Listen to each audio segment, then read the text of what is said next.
폭우가 지나간 자리에 다시 폭염이 찾아왔습니다. 장맛비가 쏟아진 지 반나절 만입니다. 기상관측 사상 7번째 전국 동시장마가 찾아온 지난달 25일 이후 장마와 폭염이 번갈아 나타나고 있습니다. 장마와 열대야가 동시에 나타나는가 하면 시간당 70mm가 넘는 예측하기 어려운 국지성 폭우 등 극단적 기상현상이 잦아지고 있습니다.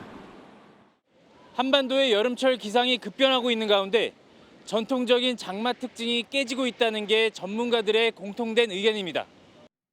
짧고 강하게 비가 오고 또 더운 날씨가 오고 이런 패턴들이 6월 하순에서 7월 중순 이렇게 딱 기간이 정해져 있지 않고 장맛비보다 비가 더 많이 오는 가을 장마가 오는 등 장마의 시작과 끝도 무색해진 지 오래입니다. 6월 하순부터 석 달가량 비가 수시로 내리는 우기의 특징이 강해지고 있는 겁니다. 장마비의 지속성이 없어지고 단속적으로 바뀌었다. 장마 기간이 이제는 없어지고 짧아졌다. 장마라기보다는 여름에 오는 하나의 소나기성 비로. 기상청은 장마에 대한 국민적 인식과 변화하는 한반도 강수 형태, 기상학적 측면 등 종합적인 검토가 이루어져야 한다는 입장입니다. 한편 이번 주 후반에도 징검다리 장마가 계속됩니다. 내일은 낮 기온이 33도까지 오르는 무더위와 열대야가 나타난 뒤 모레부터 다시 장맛비가 내릴 것으로 예보됐습니다. 산에서 떨어진 바위 더미가 고속도로를 막았습니다. 중장비가 바쁘게 움직이며 돌과 토사물을 치웁니다. 오늘 오전 7시 30분쯤 경북 대구시 불로터널 인근에서 밤새 내린 비로 인해 산사태가 일어났습니다.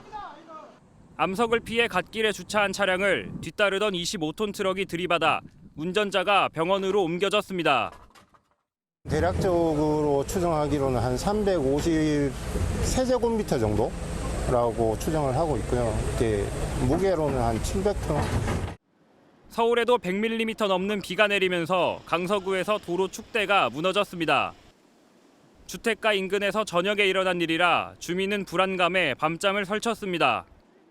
소리는 엄청나게 컸어. 집안에서 소리가 엄청 커서 한참 이제 놀래가지고 진정을 하고 잠 못 잤어요. 잘. 충남 예산에서는 시간당 20mm의 호우가 내리면서 고물상 축대가 무너졌습니다. 축대 바로 아래에 주택가 비닐하우스가 있어 토사물이 주택을 향해 쏟아졌는데 다행히 인명 피해는 발생하지 않았습니다. 침수 피해도 잇따랐습니다. 경기 남양주시에서 새벽 1시쯤 지하상가에 물이 역류해 침수됐는데 출동한 소방당국이 펌프를 이용해 물 3톤을 빼냈습니다. 침수 피해를 입은 지하상가입니다. 밤새 물을 퍼냈지만 보시는 것처럼 곳곳에 수건이 널려 있고 바닥에 물이 흥건합니다. 행정안전부는 장마가 멈칫할 때 미리 붕괴 위험 건축물 보수와 침수 예방 등 대비해달라고 당부했습니다. 낮에 더운 건 그렇다 치더라도 이게 밤까지 더워진다는 게 이제 좀 힘든 것 같아요. 강원도 영동 지방이 특히 그렇다면서요. 어젯밤 강원도 강릉 기온이 26.7도를 기록하면서 열대야가 나타났습니다. 동해안 지역에 열대야가 관측된 건 벌써 4번째입니다. 그런데 다행히 오늘은 열대야가 없을 것으로 보이고요. 다만 장마 이후 폭염에 습도까지 더해져 체감온도는 여전히 높은 상황입니다. 밤사이 기온이 25도를 웃돌면 열대야라고 불리는데 습도가 높으면 공기 중에 있는 열을 흡수하면서 기온이 잘 떨어지지 않게 되는데 결국 한낮 폭염이 열대야로 이어질 가능성이 그만큼 커지는 겁니다. 예. 그런데 사실 서울에서도 며칠 전에 열대야가 있었어요. 네, 그렇습니다. 서울에서도 6월 28일에 열대야가 관측됐는데 지난 100년 동안 6월 열대야는 지난해와 올해 이어 2번이 전부였습니다. 예. 보통 열대야나 폭염은 한반도 남쪽의 고온 다습한 공기가 주된 원인인데 열대야 시기나 일수 등은 기후변화를 떼놓고는 설명이 어렵습니다.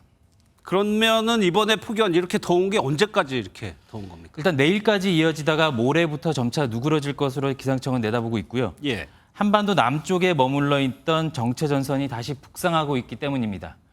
제주와 전남, 경남부터 장마 영향권에 들겠습니다. 이곳엔 이미 오후 예비특보가 발령됐고요.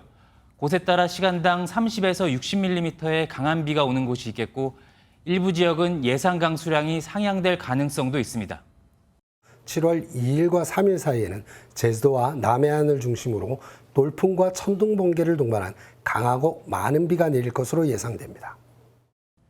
모레부터는 전국이 다시 장마권에 들었다가 비가 그친 뒤 다음 주 중반쯤엔 다시 폭염이 찾아올 것으로 기상청은 내다보고 있습니다. 예.